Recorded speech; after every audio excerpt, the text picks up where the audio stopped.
The email arrived at 9:47 a.m. on a Tuesday. Subject line: Training schedule, final week. My hands trembled as I opened it. Congratulations on successfully training your replacement.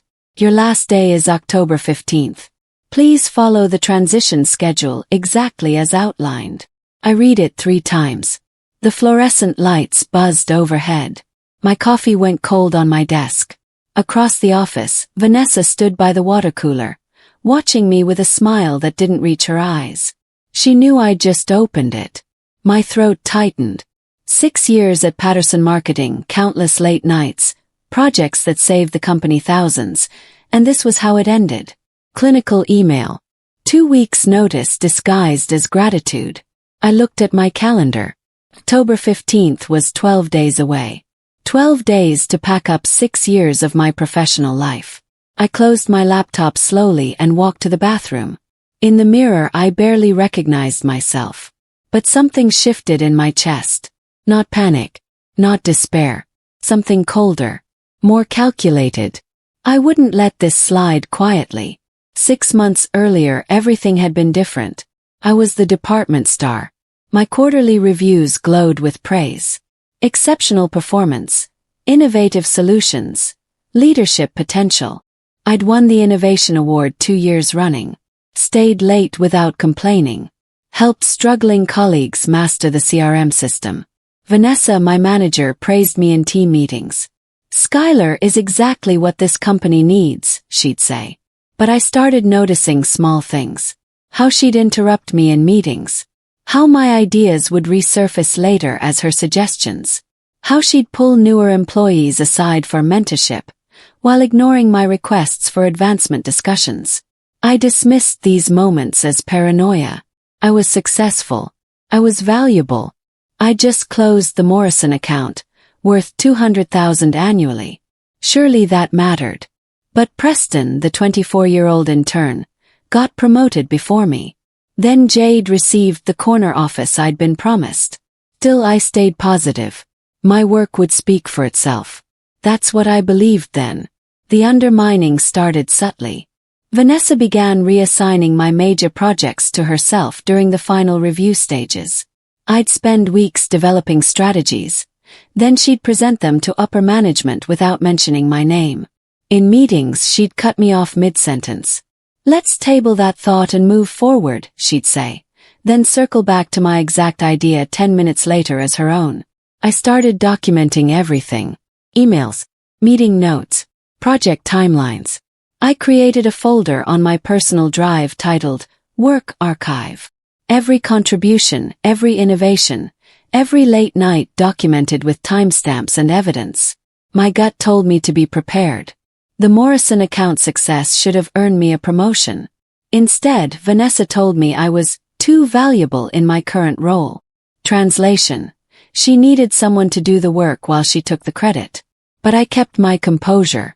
Confrontation wouldn't help. Not yet. Patience, I told myself. Patience reveals patterns. Amber arrived on a Monday in April. 23 years old, fresh MBA, eager eyes. Vanessa introduced her during the morning huddle. Everyone, this is Amber. She'll be joining our team as a senior associate. My title. The one I'd held for 4 years. Vanessa smiled. Skylar, I'd like you to mentor Amber. Show her the ropes. My stomach twisted. Mentor my replacement. The words hung unspoken in the air. Amber seemed nice enough. Nervous handshake, notebook ready, asking good questions. She didn't know she was a weapon aimed at my career. Over coffee that first day, Amber admitted she'd never used our project management software.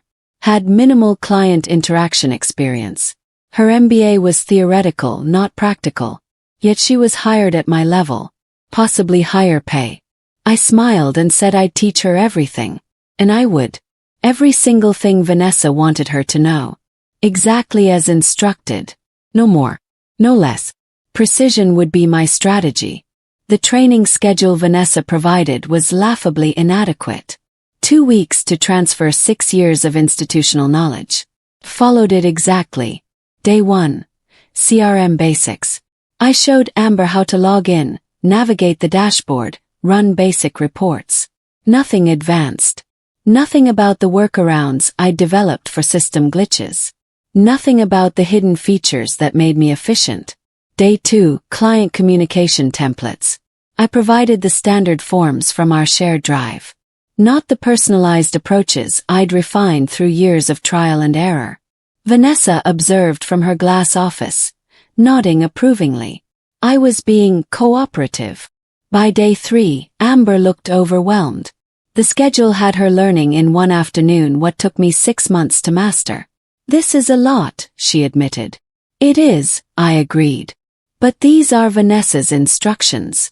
We need to follow the schedule exactly. My voice was steady, helpful, professional. Inside I was building a case brick by brick. I started collecting evidence systematically. Every flawed directive from Vanessa went into my archive. The Morrison account delivery timeline she'd shortened, forcing me to work 80-hour weeks. The budget she'd slashed on the Westfield campaign, then blamed me when results suffered. The client meeting she'd scheduled during my approved vacation, making me look uncommitted when I couldn't attend. I forwarded emails to my personal account. Not company secrets, just documentation of her management decisions. Screenshots of project timelines. Records of her credit taking. One evening Vanessa appeared at my desk. Working late again.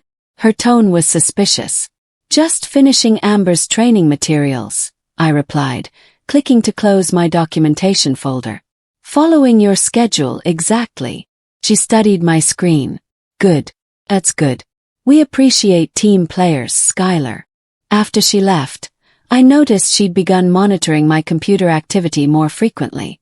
The IT logs would show it. I didn't care. Everything I was doing was above board. But I was no longer working for her. I was working for me. I mentored Amber strategically. When she asked about Vanessa's preferred processes, I taught her exactly what Vanessa had documented. No improvements, no shortcuts, no efficiency hacks. The client tracking system Vanessa insisted we use was outdated and clunky. I developed a supplementary spreadsheet that made it functional. I didn't share it. When Amber struggled with the official system during a team check-in, Vanessa had to acknowledge its flaws publicly. The system needs work, she admitted, glancing at me. I nodded sympathetically. Yes, it's challenging. But it's what we use. Amber also asked why certain reports took so long to generate. That's just how the process works, I explained, following Vanessa's documented procedures. The procedures I'd been improving around for years. Now those improvements would disappear with me. Amber would follow the official methods. And those methods would reveal exactly how inefficient Vanessa's management actually was. All without me saying a single negative word. The emotional weight crushed me some nights. I'd come home to my apartment, pour a glass of wine and cry. 6 years of dedication, of sacrifice, of believing hard work mattered. Now I was training my replacement, walking the halls as a ghost. Colleagues averted their eyes, knowing but unable to help. Some sent supportive text. Hang in there. This is wrong. You deserve better. But corporate politics silenced them publicly. My best friend Trinity visited one evening. She found me surrounded by job postings and half-empty takeout containers. You look exhausted, she said. I am. Trinity sat beside me. Listen carefully. You're smarter than Vanessa. More skilled. More ethical. She's banking on you rolling over and disappearing quietly. Don't give her that satisfaction. Something sparked in my chest. Trinity was right. Vanessa expected defeat. Expected humiliation to break me. Instead, I'd let her confidence blind her. Patience wasn't weakness. It was strategy. Office rumors spread like wildfire. People knew I was training my replacement. Some sympathized openly. Others stayed silent, afraid they'd be next. Preston from accounting stopped by my desk. I heard what's happening. It's not right. It is what it is, I replied calmly. Thanks for saying something. But Preston's comment revealed a shift. People were watching, questioning. Vanessa's favoritism and credit-taking had been accepted before because success masked it.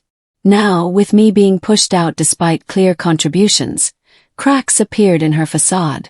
Jade mentioned in the break room, "I don't understand this decision. You closed Morrison." Others nodded. Vanessa walked in at that moment. The room went quiet. She grabbed her coffee and left without a word. But her neck was flushed red. She'd heard. That evening, I noticed her reviewing the security camera footage from the break room on her computer. She was rattled. But let her be. I hadn't organized anything. Hadn't complained. The office was reaching its own conclusions. I started leaving strategic breadcrumbs for upper management. Nothing overt. Just facts. During a casual conversation with Keith, our director, I mentioned how the Morrison account transition was progressing. "Amber's learning the basics. It'll be an adjustment." "Adjustment?" Keith asked. "Well, I developed custom retention strategies for Morrison specifically. Those aren't in our standard training, so there'll be a learning curve when I'm gone."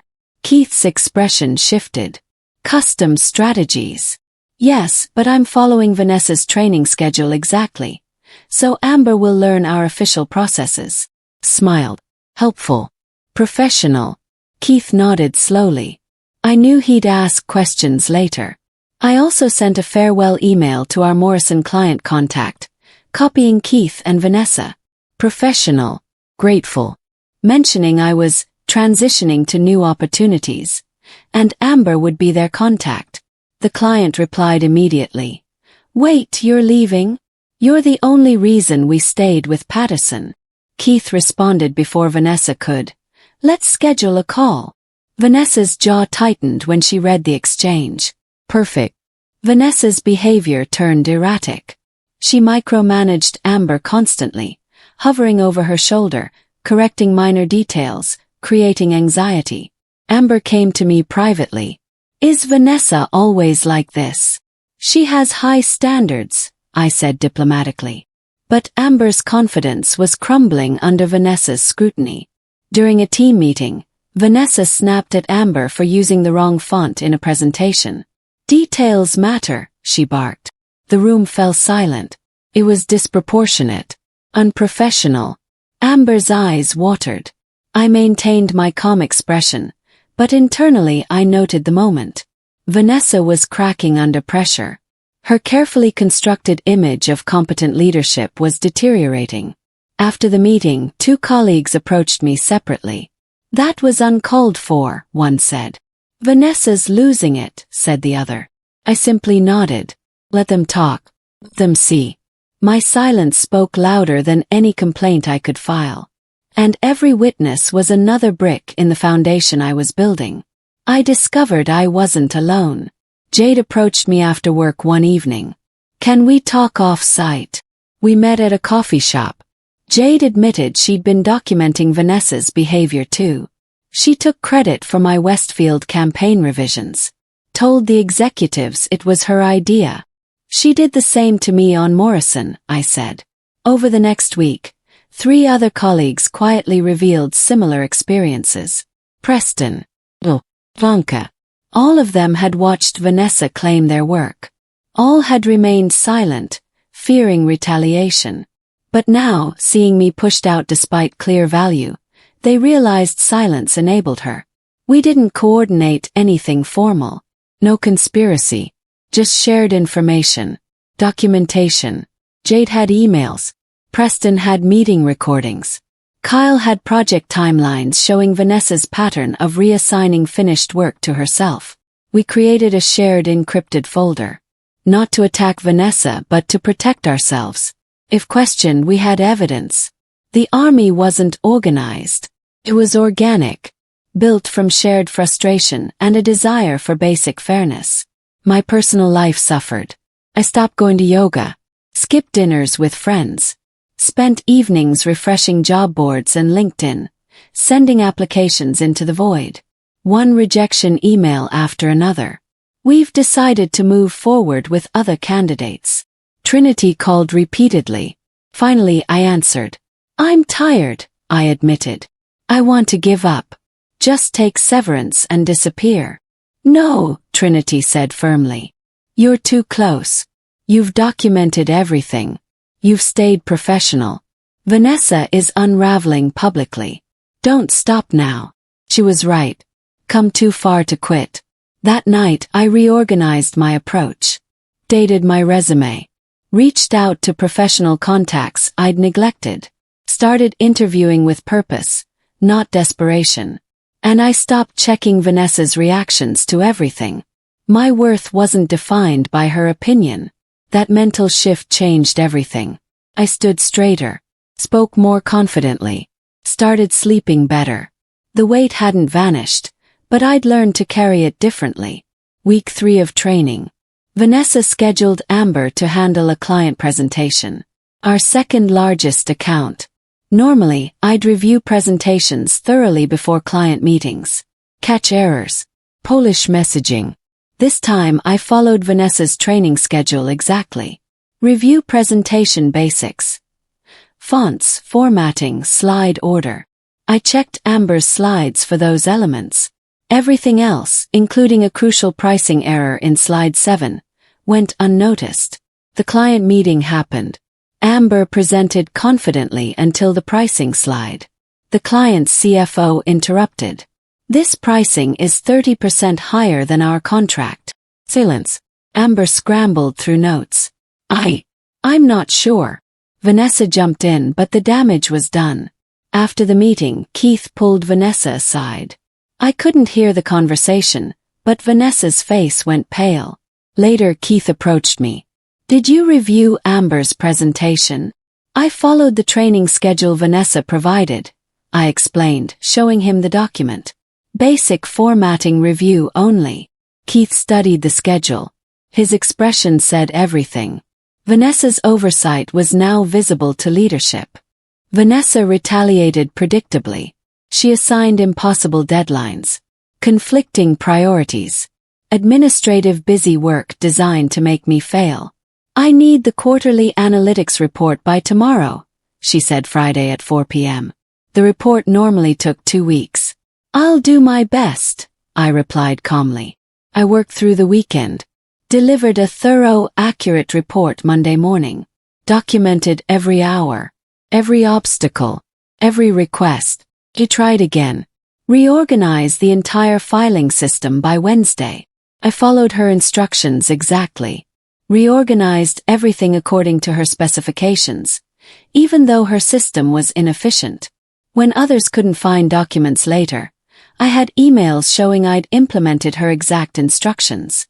Each impossible task she assigned became documentation of unreasonable management. I never complained, never pushed back, just followed orders and kept records. Vanessa thought she was burying me.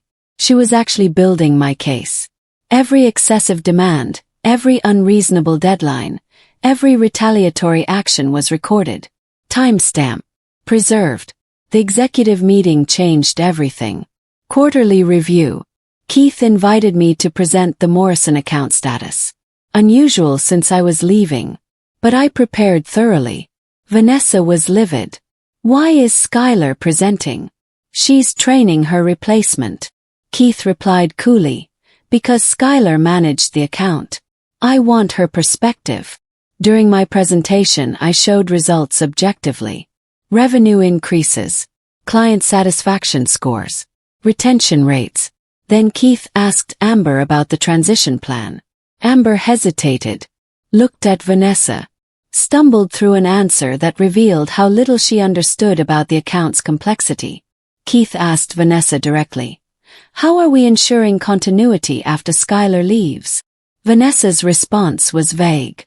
Corporate buzzwords without substance. I watched the executives exchange glances. The VP of Operations asked to see the training schedule. I provided it immediately. Professional. Prepared. They studied it in silence. The inadequacy was obvious to everyone in the room. Vanessa tried recovering, but the damage was visible. Her competence was being questioned publicly. Amber inadvertently delivered the final blow. During a team update, she presented a project timeline using Vanessa's official methodology. The timeline allocated 6 weeks for a deliverable I'd been completing in 10 days using my refined process. Cal noticed immediately. Wait, that timeline seems extended. Skylar usually handles this faster. Amber looked confused. This is the process Vanessa documented. Keith leaned forward. Skylar, how long does this actually take you? About 10 days, I said simply. But that's using modifications I developed. They're not in the official process. Keith looked at Vanessa. Why aren't Skylar's efficiencies documented? Vanessa fumbled. Well, we use standardized processes. So you're losing proprietary efficiencies when she leaves. Keith pressed. Silence. I remained perfectly still. Let the facts speak. Vanessa had focused so intensely on removing me that she'd failed to capture institutional knowledge. She'd weakened her own department. And now leadership saw it clearly. I didn't need to say anything. The gap between my performance and the official processes exposed everything. My phone rang Wednesday evening. Unknown number. I almost didn't answer. Is this Skylar? Yes. This is Diana Blake from Cornerstone Strategies. Your name came up in conversation with one of our board members.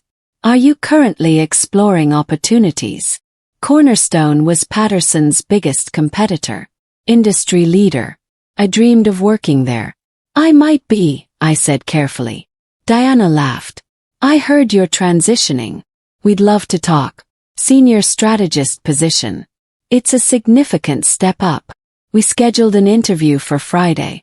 The conversation lasted 20 minutes. By the end, Diana said, honestly, this feels like a formality. Your reputation speaks for itself. Several clients have mentioned your name specifically. Clients? Morrison account among others. They're frustrated you're leaving Patterson. We'd love to bring you here and potentially bring them with you. It wasn't just a job offer. It was vindication. When I hung up, I sat in my car and cried. Not from sadness. From relief. Someone valued my work. Recognized my worth. Suddenly, Vanessa's betrayal felt like a gift. The office energy shifted. People approached me openly now. Heard you're interviewing at Cornerstone, Preston said. That's huge. Congratulations. News traveled fast. By afternoon, Vanessa knew. Her face when she passed my desk was stone. She couldn't say anything. Couldn't prevent it. I'd followed every rule. Done everything asked. Now I was leaving on my terms, not hers. Colleagues who'd stayed neutral suddenly became supportive. Offering recommendations. Sharing contacts. Even Amber seemed relieved. I don't think I'm ready for this role, she admitted privately. Vanessa pushed too fast. You'll figure it out, I said. It wasn't her fault. At Thursday's team meeting, Vanessa tried reasserting control. Let's focus on current projects, not future departures. But Keith interrupted. Actually, I'd like Skylar to document her Morrison strategies before leaving. Let's make sure we're not losing institutional knowledge. Direct contradiction of Vanessa's approach. Keith was taking control. Vanessa's authority was evaporating publicly. I watched it happen with quiet satisfaction. My final project was the Riverside campaign. Major client. Aggressive timeline. Vanessa assigned it deliberately, hoping I'd fail or refuse. I need the full strategy by your last day, she said. It was barely possible even working overtime. I'll follow your specifications exactly, I replied. And I did. Every requirement met. Every deadline. But I also added detailed documentation. Process notes. Decision rationales. Resource recommendations. I made it so thorough that anyone following it could see both what I'd done and what the official processes required. The contrast was striking. My work was efficient, innovative, effective. The official processes were bureaucratic, slow, outdated. I submitted everything the morning of my last day. Keith received a copy. So did the VP. When Vanessa reviewed it, she couldn't find fault. It was flawless. But it also highlighted how much institutional knowledge she was losing. how much my modifications had been carrying the department. She'd won the battle by removing me. But the war was just beginning. Without me, her flaws would be fully exposed. The final domino fell Thursday afternoon. Vanessa made a critical error during a client call with Westfield. She promised deliverables using my timelines, forgetting I'd be gone. The client emailed Keith afterward, confused about capacity. Keith investigated. Discovered Vanessa had been using my productivity metrics to forecast team capacity. Without me, those forecasts were impossible. Keith called an emergency meeting. Vanessa, how are we covering Skylar's workload? Vanessa stammered. We'll redistribute. To whom? Amber's still training. Kyle and Jade are at capacity. The math didn't work. Vanessa had created a hole she couldn't fill. Keith looked at the documentation I'd provided. The efficiency gaps. The process modifications. The institutional knowledge. This is a significant oversight, he said quietly. Vanessa tried deflecting, but Keith cut her off. We'll discuss this privately. After the meeting, Keith approached me. Can Cornerstone wait 2 weeks? We'd like to make a counter-offer. I smiled politely. I've already accepted their position. His expression showed disappointment but understanding. Fair enough. Best of luck, Skylar. Friday morning. My last day. I arrived early. My desk was already cleared. Box of belongings by my feet. Vanessa's office door was closed. I'd heard she had an early meeting with HR and Keith. The details were unclear, but the tone was serious. At 9 a.m., I carried my box toward the exit. Colleagues gathered. Some hugged me. Others shook hands. You taught us a lot, Preston said. More than just work skills, Jade added. You showed us how to maintain dignity. I hadn't planned a speech. Didn't need one. Vanessa emerged from her office as I reached the elevator. Eyes met. She looked exhausted. Defeated. Skylar, she said. Good luck. There was no warmth. Just resignation. Thank you for the opportunity, I replied. Professional to the end. In the elevator, I exhaled deeply. 6 years finished. But something new beginning. My phone buzzed. Email from Keith. Skylar, per our earlier discussion, I wanted to formally recognize your contributions to Patterson. You will be missed. Please stay in touch. Cornerstone welcomed me like family. My first day was everything Patterson hadn't been. Diana introduced me to the executive team. Skylar comes highly recommended. Several clients specifically requested to work with her. The Morrison account had already reached out to Cornerstone about switching. So had Westfield. They wanted me, not Patterson. My starting salary was 40% higher than Patterson. Senior strategist title. Real advancement path. During my first week, 3 Patterson clients made inquiries about working with me. I referred them through proper channels, but the message was clear. They valued me. Vanessa had bet that removing me would consolidate her power. Instead, she'd revealed her dependence on my work. Meanwhile, Trinity texted me daily updates. Amber's overwhelmed. Kyle said Vanessa got a formal written warning. They're scrambling to redistribute your accounts. Good one. Not through sabotage or revenge. Through competence. Through documentation. Through following instructions exactly while letting natural consequences unfold. Vanessa had defeated herself. I just gave her the rope. 3 months later, my phone rang. Unknown number again. Skylar, this is Vanessa. Pause. Hello. I know this is unexpected. I'm leaving Patterson. Transitioning to a smaller firm. I wanted to. She trailed off. Wanted to what? Ask if you'd be willing to provide a reference. Professional courtesy. The audacity was stunning. I considered hanging up. But something stopped me. Vanessa, I can't provide a reference. That wouldn't be honest. Silence. Then quietly. I understand. I made mistakes. You took credit for other people's work, I said. You pushed out your best performer. You prioritized ego over department success. Those aren't mistakes. They're choices. I know. Her voice cracked. I'm sorry. I wasn't interested in her apology. The damage was done. Good luck in your transition, I said. And hung up. Later, Preston texted. Vanessa's gone. Keith's taken over the department temporarily. Everything's being restructured. The office had moved on. Vanessa's legacy was cautionary. Mine was aspirational. That felt like justice. 6 months into Cornerstone, I received a promotion. Director of Client Strategy. Leading a team of 8. Building systems based on collaboration and recognition. Everything Vanessa hadn't been. One afternoon, my assistant delivered a card. Inside was a note from Preston, Jade, and Kyle. Thank you for showing us how to win the right way. Your integrity taught us more than any training session. I kept that card on my desk. Reminder of what mattered. Not revenge. Not proving others wrong.